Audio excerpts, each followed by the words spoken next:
दोस्तों, electrician theory का जो हम लोग 5वां चैप्टर देख रहे थे, ओम का नियम तथा किरचॉफ का नियम, इसका पहले भाग का वीडियो हम लोगों ने देख लिया था। ये दूसरे भाग का वीडियो है। पिछली वीडियो में हम कुछ सर्किट के बारे में हम लोगों ने जाना था कि सीरीज सर्किट क्या होती है, समांतर सर्किट क्या होती है, और भी कई चीज़ों के बारे में जाना था। आज की इस वीडियो में हम कुछ और टॉपिकों पे चर्चा करेंगे, जैसे कि सीरीज तथा समांतर सर्किट क्या होती है। मतलब अभी तक आपने सीरीज सर्किट देखा था, समांतर सर्किट अलग देखा था, दोनों में दोनों चीज़ें क्या क्या चीज़ें होती हैं दोनों में। अब सीरीज और समांतर सर्किट अगर एक ही सर्किट में यदि आपको मिल जाए तो वह कैसी होगी, इसके विषय में जानेंगे। तो देखिए, सबसे पहली बात तो सीरीज और समांतर सर्किट को पहले आप समझ लीजिए कैसा होता है, उसके बाद फिर आगे हम उसको डिटेल में समझेंगे। देखिए, आप इस तरह से, ये हमारा, मैंने आपको क्या बताया था, जब हमारा दो या दो से अधिक प्रतिरोध इस तरह से आपके पैरेलल रूप से जुड़े हुए हों और इसके साथ में यहाँ पर एक हमारा प्रतिरोध और जुड़ा हुआ हो, ये हमारा एक प्रतिरोध और जुड़ा हुआ है, ठीक है। तो ये मान लीजिए हमारा R1 हो गया, ये हमारा R2 हो गया, और ये हमारा R3 हो गया, ये हो गया, ठीक है। अब इसमें देखिए, यह जो रेजिस्टेंस है हमारा, यह सर्किट के सीरीज में है। यह दोनों रेजिस्टेंस हैं वो पैरेलल में हैं। देखिए, जब यहाँ पे सप्लाई आएगी ना तो दोनों भागों में बढ़ जाएगी। मैंने आपको पैरेलल कैसे बताया था, पैरेलल इस तरह बताया था ना, देख लीजिए, ये आपको इस तरह से मैंने बताया था ना पैरेलल, ये हमारा ये पैरेलल होता था। इसमें क्या था कि जो करंट का जो मार्ग होता था वो तो मतलब सभी सर्किटों में, सभी रेजिस्टेंसों में सेम रूप से जाता था। मतलब यहाँ पर जितना वोल्टेज आ रही है, मतलब जो भी हमारा वोल्टेज अप्लाई हो रहा है, वो जितना इसमें मिल रहेगा उतना इसमें मिलेगा, उतना इसमें मिलेगा। तो यहाँ पर देखिए, पहला वाला जो हमारा वो तो सीरीज में है, लेकिन यहाँ से देखिए बट गया। अब इधर भी करंट हमारी जाएगी और इधर भी करंट जाएगी, इधर भी हमारी वोल्टेज जाएगी, इधर भी हमारी वोल्टेज जाएगी, दोनों साइड में हमारी वोल्टेज जाएगी। अब ये दोनों हमारे पैरेलल में लगे हुए हैं और ये वाला हमारा सीरीज में लगा हुआ है। तो यह है हमारा सीरीज और पैरेलल सर्किट हो गया। तो जब प्रतिरोध को इस प्रकार जोड़ा जाए, ठीक है, इन दोनों प्रतिरोधों को, देखिए तीनों प्रतिरोधों को इस प्रकार जोड़ा जाए कि सर्किट में किसी भाग में करंट का रास्ता एक हो और किसी भाग में करंट का रास्ता दो या दो से अधिक हो, तो उसे हम सीरीज और समांतर सर्किट बोलेंगे। देखिए, एक जगह पर करंट का रास्ता एक है और दूसरी जगह पर करंट के रास्ते दो हैं, तो यह हमारा सीरीज और पैरेलल सर्किट हो गया। अब इसका एग्जाम्पल यदि आप देखें, इसका एग्जाम्पल क्या होता है, तो जो हमारा पंखा होता है ना, सीलिंग फैन जो होता है हमारा, उसमें जो रेगुलेटर जब आप लगा देते हैं तो वह इसका एक एग्जाम्पल हो जाता है। क्योंकि जो रेगुलेटर होता है हमारा, वह सीरीज में लगा हुआ होता है और पंखे के अंदर दो वाइंडिंग हमारी होती है, एक रनिंग और एक स्टार्टिंग। तो वहाँ पर दोनों में सप्लाई उस तरह से जाती है। तो हमारा जो रेगुलेटर होता है वह सीरीज में लगता है। देखिए, मैं आपको समझा देता हूँ थोड़ा सा। देखिए, जैसे ये जो हमारा, मैंने आपको पिछली वीडियोज़ में बताया था ना कि वेरिएबल रेजिस्टेंस क्या होता है, ये हमारा वेरिएबल रेजिस्टेंस हुआ, ठीक है। मतलब जो हमारा जो रेगुलेटर वगैरह है वो हमारा ये हो गया। तो यहाँ पर हम मान लीजिए हम यहाँ पर फेस देंगे, ठीक है, और यहाँ से ये हमारा मान लीजिए कि ये हमारा पंखा हो गया। अब इस पंखे को सप्लाई देंगे और न्यूट्रल हम यहाँ से दे देंगे, ठीक। अब देखिए क्या होगा कि यहाँ पर देखिए जो हमारा फेस आ रहा है वो इस रेगुलेटर के माध्यम से होकर के आ रहा है। तो देखिए करंट का जो रास्ता है वो ये देखिए सीरीज बन रही है, ठीक है, ये देखिए सीरीज बन रही है। और पंखे के अंदर जो हमारा वो दो वाइंडिंग होती है, रनिंग होती है और एक स्टार्टिंग होती है, ठीक। तो यहाँ पर क्या है, दो वाइंडिंग होने के कारण यहाँ पर जो इस तरह से वाइंडिंग हमारी हो जा रही है, पैरेलल में वाइंडिंग हो जा रही है, दोनों में हमारी पैरेलल में सप्लाई जाती है। क्योंकि अगर आपने नहीं देखा है वीडियोस तो आप फिर से देख लीजिएगा पंखे की वायरिंग हम कैसे करते हैं। थोड़ा सा मैं आपको आउटलाइन दे देता हूँ। देखिए, जो हमारा पंखा होता है ना, वो इस तरह से होता है। पहली कॉइल इस तरह से रेजिस्टेंस होता है, मतलब कॉइल होती है, दूसरा इस तरह से होता है। इन दोनों को इस तरह से शॉर्ट करके यहाँ पर हम न्यूट्रल दे देते हैं और इसमें हम फेस देते हैं, ठीक है। मतलब इन दोनों के बीच में हम कैपेसिटर लगा देते हैं इस तरह से, और एक में हम फेस दे देते हैं। तो देखिए दोनों में हमारी पैरेलल सप्लाई आ रही है, इसमें भी जा रही है और इसमें भी जा रही है, ठीक। तो हमारी ये देखिए जो इसमें जो सप्लाई आती है वो पैरेलल सप्लाई आती है, ठीक। तो वही चीज़ यहाँ पर है कि ये जो सप्लाई है हमारी वह पैरेलल जा रही है, ठीक है। अब यहाँ पर ये जो हमारा पंखे का रेगुलेटर है उसका जो रेजिस्टेंस है वो हमारा सीरीज में आ रहा है सर्किट के, और जो पंखे में जो दोनों वाइंडिंगें हैं वो हमारी पैरेलल में कनेक्टेड हैं। तो ये हमारा सीरीज और समांतर सर्किट के एक एग्जाम्पल हो गया। इसके बाद जो हमारा अगला जो आता है वो आता है जालीदार सर्किट। अब जालीदार क्या होता है? जालीदार सर्किट। अब जालीदार सर्किट क्या होती है? देखिए, जालीदार सर्किट पहले आप बना लेते हैं, उसके बाद आपकी समझ में अच्छे से आ जाएगा। तो इसमें देखिए, जालीदार जो सर्किट हमारी होती है वो इस तरह से आप बना दें। ये हमारी जालीदार सर्किट हो जाती है, ठीक है, ये इस तरह से, और ये हमारी जालीदार सर्किट हो जाएगी, ठीक है। यहाँ पर एक रेजिस्टेंस हमारा और लग जाएगा, ये हमारा एक रेजिस्टेंस यहाँ पे और लग जाएगा, और एक रेजिस्टेंस हमारा यहाँ पे लग जाएगा, एक रेजिस्टेंस हमारा यहाँ पे लग जाएगा, ठीक है। अब यहाँ पर देखिए, ये हमारा R1 हो जाएगा, ये हमारा R2 हो जाएगा, और ये हमारा R3 हो जाएगा, ये हमारा R4, R5, R6 और R7, ठीक है। तो इसमें देखिए 7 रेजिस्टेंस हमारे लगे हुए हैं। तो ये हमारा जालीदार सर्किट हो गया। मतलब ये हुआ कि यह एक विशेष प्रकार की सर्किट होती है, इसमें 7 रेजिस्टेंस लगे हुए होते हैं। जो हमारी इलेक्ट्रॉनिक सर्किट वगैरह होती है ना, वो हमारी इसी का एक एग्जांपल होती है। उसमें क्या होता है, जो हमारी जो इलेक्ट्रॉनिक सर्किट होती है, जो हमारे कार्ड वगैरह उसमें जो लगे हुए होते हैं, उसमें देखिए हमारा रेजिस्टेंस भी लगा होता है, ट्रांजिस्टर भी लगा हुआ होता है, कैपेसिटर भी लगा हुआ होता है, ठीक है, अलग अलग प्रकार के डायोड भी लगे हुए होते हैं। मतलब कई सारे इक्विपमेंटों को लगा करके हमारी जो इलेक्ट्रॉनिक सर्किट होती है वह बनाई जाती है।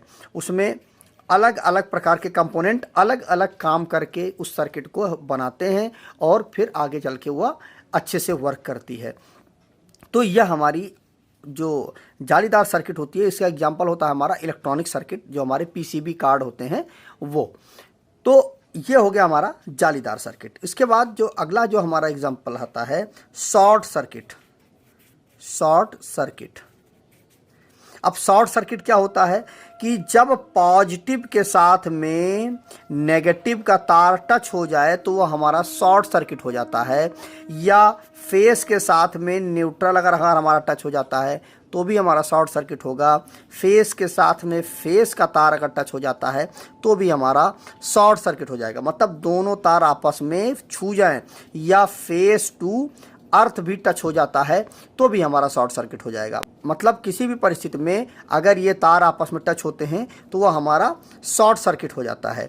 अब ये जो शॉर्ट सर्किट की कंडीशन होती है, इसमें एक विशेष बात होती है कि जब भी ये तार आपस में टच हों, जब भी ये तार टच हों आपस में, मान लीजिए ये हमारा फेस का और ये हमारा न्यूट्रल का, ठीक है, ये तार हैं, तो या हमारा एक पॉजिटिव का, ये हमारा नेगेटिव का तार है, तो ये तार तब टच हों जब इनके बीच में कोई भी रेजिस्टेंस ना हो, कोई भी प्रतिरोध ना हो। अगर कोई बीच में प्रतिरोध आ रहा है तो हमारा वो शॉर्ट सर्किट नहीं होगा, वह हमारा शॉर्ट सर्किट नहीं होगा, वह एक सर्किट हो जाएगी, ठीक है। जैसे देख लीजिए, आप एग्जाम्पल समझ लीजिए कि जैसे हमारा ये बल्ब हुआ, अब इस बल्ब में हमने यहाँ पर फेस और यहाँ पर न्यूट्रल दे दिया। मतलब देखिए, अब देखिए फेस यहाँ से जा रहा है और न्यूट्रल यहाँ से जा रहा है, जा करके आके टच तो हो रहे हैं ना, यहाँ बीच में आकर के यहाँ पे छू तो रहे हैं ना हमारे फेस न्यूट्रल, तो यह शॉर्ट सर्किट नहीं हुआ। अब अगर फेस है और ये न्यूट्रल अगर ये इस तरह से शॉर्ट हो जाते हैं तो ये हमारा शॉर्ट सर्किट हो जाएगा। मतलब न्यूट्रल और फेस जिस कंडीशन पर मिलें, उस परिस्थिति में मिलें जब बीच में कोई भी रेजिस्टेंस ना हो तो वह हमारा शॉर्ट सर्किट है, और जब बीच में कोई भी रेजिस्टेंस आ जाता है, किसी भी प्रकार का कोई भी रेजिस्टेंस आ जाता है, तो वह हमारा शॉर्ट सर्किट नहीं होगा। अगला जो हमारा टॉपिक है अधूरा या खुला सर्किट। अब ये अधूरा और खुला सर्किट क्या होता है? देखिए, जैसे कि यह हमारा एक बल्ब है, इस बल्ब में हमने यहाँ पर एक फेस स्विच लगा दिया, और ये हमने यहाँ पर फेस दे दिया, और ये हमने न्यूट्रल दे दिया। तो देखिए, यह जो है हमारा है तो सर्किट, लेकिन यह हमारी ओपन सर्किट है, मतलब खुली सर्किट है।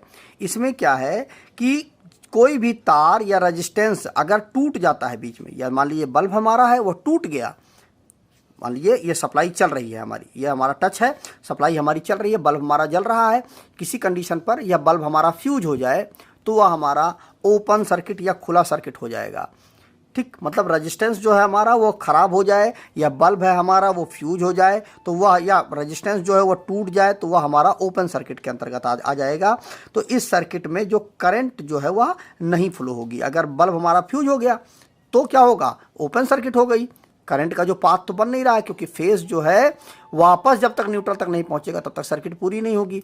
अब यहाँ पर क्या है कि अगर हमारा बल्ब फ्यूज हो गया तो जब न्यूट्रल तक फेस हमारा पहुंचेगा ही नहीं तो क्या होगा कि यहाँ पर करंट का फ्लो होगा ही नहीं। मतलब जब ओपन सर्किट होती है तो वहाँ पर करंट का फ्लो नहीं होता है। यह सर्किट ऐसा नहीं है कि आवश्यक नहीं होती है, इसकी कोई ज़रूरत नहीं है, ऐसी सर्किट की ज़रूरत हमें पड़ती है। बहुत ही महत्वपूर्ण ये सर्किट होती है। देखिए, कोई भी सर्किट होती है या कोई भी चीज़ है, ऐसा नहीं है उसका कोई काम नहीं होता, उसका काम होता है अलग परिस्थिति में, उसका एक काम होता है। जैसे अब मान लीजिए हमारी ओपन सर्किट है, हम एक एग्जांपल ले लेते हैं कि जैसे एक और एग्जांपल ले लेते हैं, जैसे ये हमारा ये देखिए, ये हमने फेस दे दिया और ये हमने न्यूट्रल दे दिया। देखिए यहाँ पे टच है तो ये हमारा बल्ब जल रहा है, तो ये तो हमारी काम की सर्किट हो गई क्योंकि हमारा बल्ब जल रहा है, हमें रोशनी मिल रही है। लेकिन यहाँ पर देखिए हमारा जो स्विच है वह ओपन है। अब ओपन की कंडीशन पे यह हमारा ओपन सर्किट हो गया, तो क्या इस सर्किट का हमें काम नहीं पड़ता है? बिल्कुल काम पड़ता है। अक्सर इस सर्किट की ज़रूरत हमें पड़ती है।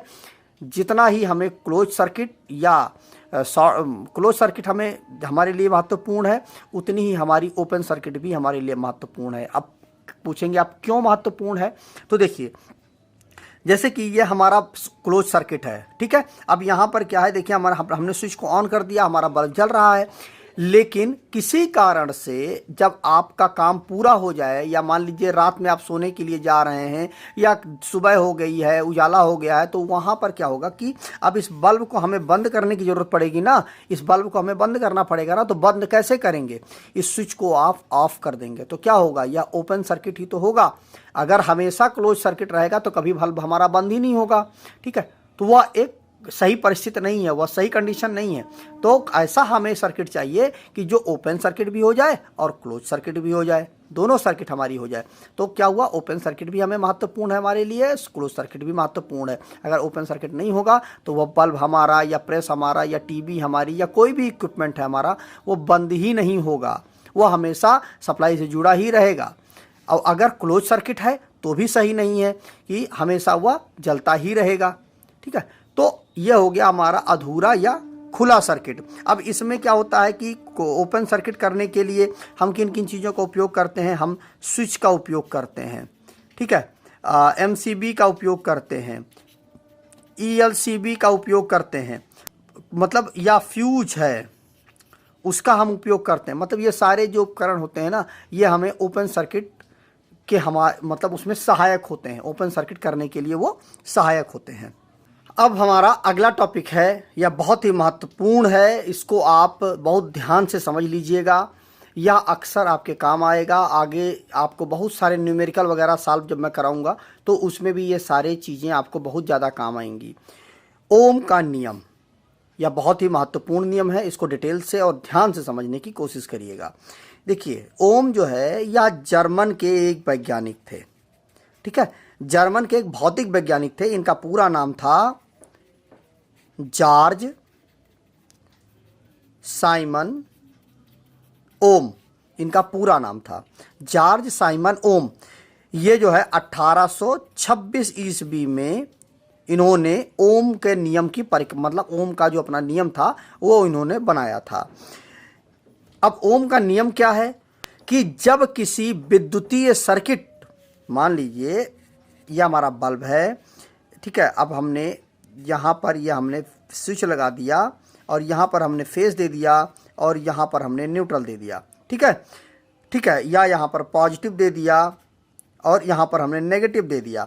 तो कुल मिलाकर के हम जब सप्लाई इसमें देते हैं, तो जब किसी विद्युतीय सर्किट की भौतिक अवस्था में कोई भी परिवर्तन ना किया जाए, कोई भी परिवर्तन ना किया जाए, जैसी वह चल रही है वैसी ही वो चलती रहे। किसी भी विद्युतीय सर्किट, ध्यान से समझ लीजिए, इसको नोट करवा दूंगा अभी मैं आपको, यह बहुत ही महत्वपूर्ण नियम है। कि किसी भी जब तक किसी विद्युतीय सर्किट की अगर भौतिक अवस्था में कोई भी परिवर्तन न किया जाए, मतलब परिवर्तन का मतलब यह हुआ कि उसके तापमान पर कोई भी परिवर्तन ना हो, वो जिस तापमान में चल रहा है उसी तापमान में वो सर्किट चलती रहे। तो सर्किट के जो तापमान है उसमें कोई भी अंतर ना हो, तो सर्किट में जो काम कर रहा पोटेंशियल अंतर है, मतलब हमारा जो वोल्टेज है तथा उसमें से निकल रही करंट जो हमारी होती है, इनका अनुपात जो है हमारा वह सदा स्थिर रहता है।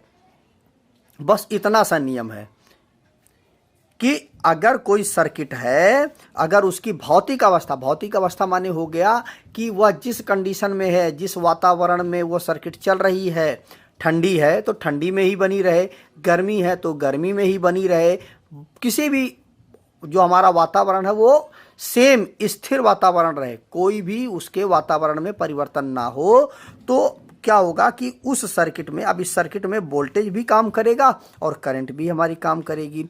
तो उसमें जो पोटेंशियल अंतर होता है, जो हमारा पोटेंशियल अंतर मतलब जो वोल्टेज होता है, वह उस वोल्टेज के कारण, जब वोल्टेज होगा तो वहाँ पे करंट जरूर होगी, तो वोल्टेज के कारण जो हमारा पोटेंशियल अंतर है, इसके कारण इसमें से निकल रहा जो करंट होता है उसका अनुपात सदा स्थिर रहता है।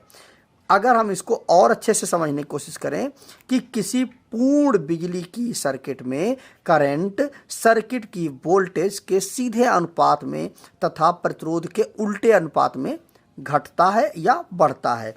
अगर हम इसको फॉर्मूला देखें तो E और V, मतलब E और V मतलब ये दोनों चीज़ें एक ही चीज़ होती है, बटे I is equal to R। तो यह हमारा फार्मूला हो गया। इस फार्मूले से बहुत सारे न्यूमेरिकल आपको सॉल्व करने को मिल जाएंगे, बहुत सारे न्यूमेरिकल आप सॉल्व करेंगे आगे चल के। तो इस चीज़ को आप याद कर लीजिएगा, V is equal to I into R. ये भी ओम का ही नियम है, सेम इसी को आप कैलकुलेट करेंगे, सॉल्व करेंगे तो ये भी चीज़ें आ जाएंगी। ठीक है, तो V is equal to I into R. इसमें जो E है हमारा या V है हमारा, यह क्या है हमारा सर्किट में काम कर रहा पोटेंशियल अंतर है हमारा, जो वोल्टेज है हमारा। ठीक है, इसमें जो और इसको जो है हम वोल्ट में नापते हैं, जो हमारा पोटेंशियल अंतर होता है। और इसमें जो I है हमारी, वह सर्किट में चल रही करंट की मात्रा है, इसको हम एम्पियर में नापते हैं। ठीक है, जो हमारी I होती है। उसके बाद जो हमारा R है, यह सर्किट का प्रतिरोध जो ओम में नापा जाता है, वह सर्किट का हमारा प्रतिरोध हो गया। ठीक है, अब इसमें जो देख लीजिए,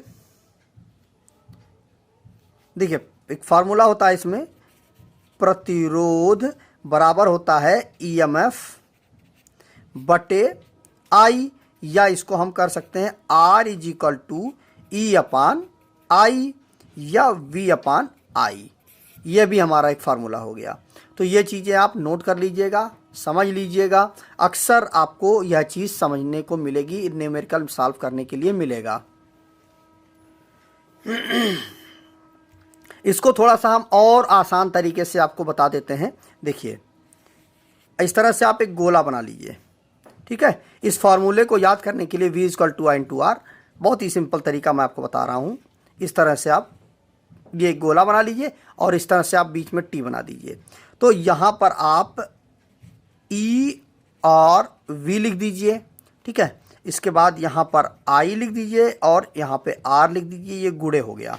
ठीक है, तो अब देखिए, जो भी चीज़ आपको निकालनी है, जो भी चीज़ आपको पता करनी है, उस चीज़ को आप छुपा लीजिए, अपने आप वो चीज़ें निकल आएंगी। कैसे? देखिए, अगर आपको वोल्टेज निकालना है तो देखिए वोल्टेज है ना, या E है हमारा, तो दोनों एक ही चीज़ें हैं। ठीक है ना, तो यहाँ पर आप ऐसे उंगली रख दीजिए, तो क्या आएगा नीचे देखिए, इज इक्वल टू आ जाएगा I इंटू आर।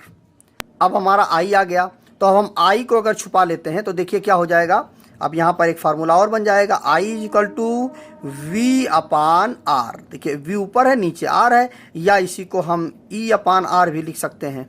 ठीक है, तो दोनों एक ही चीज़ें हो गई। ठीक है, अब I आपने छुपा लिया। अब आपको अगर R निकालना है तो R के लिए क्या फार्मूला बन जाएगा, V अपान I, या इसी को हम कर सकते हैं E अपान I। मतलब जो भी चीज़ आपको निकालनी है, ज्ञात करनी है, उस चीज़ पे आप अंगुली रख दें, बाकी चीज़ें अपने आप वो निकल आएंगी। ठीक, एक बार आप दोबारा इस जो ओम का नियम है आप समझ लीजिए, ताकि आपकी कन्फ्यूजन ना रहे कि अगर कोई भी सर्किट है, उस सर्किट में जब हम सप्लाई को हम देते हैं, तो अगर इस सर्किट की भौतिक अवस्था में कोई भी परिवर्तन ना किया जाए, इसकी भौतिक अवस्था में किसी प्रकार का कोई परिवर्तन ना किया जाए, तो इसमें जो भी वोल्टेज हमारा अप्लाई होगा, वोल्टेज जो इसमें चल रहा है, तो वोल्टेज के कारण जो करंट उत्पन्न होगी, उन दोनों का जो अनुपात होगा वो हमेशा स्थिर रहेगा। ठीक है, तो ये हो गया हमारा ओम का नियम। अब दोस्तों, जो चीज़ें मैंने आपको अभी बताई हैं, इन चीज़ों को आप प्रैक्टिस करिएगा, ओम का नियम को आप अच्छे तरह से समझ लीजिएगा। अगली वीडियो में हम और अच्छे डिटेल से समझेंगे आगे की चीज़ों को। फिलहाल अभी जो मैंने बताया है उनका आप नोट्स लिख लीजिए कि सीरीज तथा समांतर सर्किट, जब प्रतिरोध को इस प्रकार जोड़ा जाए कि सर्किट के किसी भाग में करंट का एक ही रास्ता तथा किसी भाग में दो रास्ते या दो से अधिक रास्ते हों, तो ऐसे कनेक्शन को या सर्किट को हम क्या कहते हैं? सीरीज तथा समांतर सर्किट कहते हैं। तो ये हमारा सीरीज और समांतर सर्किट का हो गया। इसका एग्जाम्पल क्या हो गया? पंखे में जो हम रेगुलेटर को लगाते हैं, तो वो हमारा इसका एग्जाम्पल हो जाता है। उसके बाद जो अगला हमारा आता है जालीदार सर्किट। यह एक विशेष प्रकार की सर्किट है। इसमें 7 प्रतिरोध दिखते हैं। देखिए इसमें 7, 1 2 3 4 5 6 7 प्रतिरोध दिख रहे हैं और ये इस तरह से कनेक्टेड हैं। तो यह जो सर्किट होती है, यह हमें इलेक्ट्रॉनिक सर्किट हो, जो हमारी पीसीबी वगैरह होती है उसमें हम इसका उपयोग करते हैं। तो इलेक्ट्रॉनिक सर्किट इसका एक उदाहरण हो गया। अगला है हमारा शॉर्ट सर्किट। शॉर्ट सर्किट क्या है कि जब पॉजिटिव से नेगेटिव से पॉजिटिव का तार या फेज से न्यूट्रल का तार या फेज से फेज का तार आपस में छू जाते हैं, या अर्थ फेज का तार अर्थ से छू जाए तो इनके बीच कोई भी प्रतिरोध ना हो, तो ऐसी स्थिति को शॉर्ट सर्किट कहते हैं। यदि रेजिस्टेंस आवश्यकता से कम हो या वह अर्थ हो तो भी। अगला है हमारा अधूरा या खुला सर्किट। यह क्या है कि जब किसी सर्किट में कोई भी तार, केबल या लोड रेजिस्टेंस टूट जाए, मतलब जो हमारा रेजिस्टेंस है वो टूट जाए, इस सर्किट में करंट नहीं बहती है। जब रेजिस्टेंस ही हमारा टूट जाएगा तो करंट ही हमारी नहीं बहेगी। पर यह सर्किट आवश्यक भी है। इसी का प्रयोग करके ही किसी उपकरण को बंद करते हैं। शॉर्ट सर्किट या ओवरलोड के समय एमसीबी स्विच, फ्यूज का प्रयोग करके ओपन सर्किट करके पूरी वायरिंग व उपकरण की सुरक्षा मिलती है। मतलब ओपन सर्किट हमारे लिए बहुत ही महत्वपूर्ण सर्किट है। अगला है हमारा ओम का नियम। यह चीज़ आप बार बार मैं कह रहा हूँ, इस चीज़ को आप बहुत ध्यानपूर्वक समझ लीजिएगा। अक्सर आपको इसके न्यूमेरिकल आपको सॉल्व करने के लिए मिलेंगे और हर एग्जाम में आपसे पूछ ही लिया जाता है। तो ओम का नियम जर्मन के भौतिक वैज्ञानिक जॉर्ज साइमन ओम ने 1826 ईस्वी में किया था। जब तक किसी विद्युतीय सर्किट की भौतिक अवस्था एक जैसी रहती है, मतलब उस पर कोई परिवर्तन नहीं होता है, मतलब उसके तापमान में कोई परिवर्तन नहीं आता है, सर्किट में काम कर रहा पोटेंशियल अंतर, मतलब जो वोल्टेज है, तथा इसमें से निकल रही करंट का अनुपात सदा स्थिर रहता है। ठीक है। किसी पूर्ण बिजली की सर्किट में करंट सर्किट की वोल्टेज के सीधे अनुपात में तथा प्रतिरोध के उल्टे अनुपात में बढ़ता घटता है। E और V upon I is equal to R। तो यहाँ पर E जो है हमारा, या वोल्टेज जो V जो है, सर्किट के अंदर काम कर रहा पोटेंशियल अंतर है जो वोल्ट में हमारा नापा जाता है। I जो है हमारा सर्किट में चल रहा करंट, इसे एम्पियर में नापते हैं। R जो है हमारा सर्किट का प्रतिरोध जो ओम में नापा जाता है।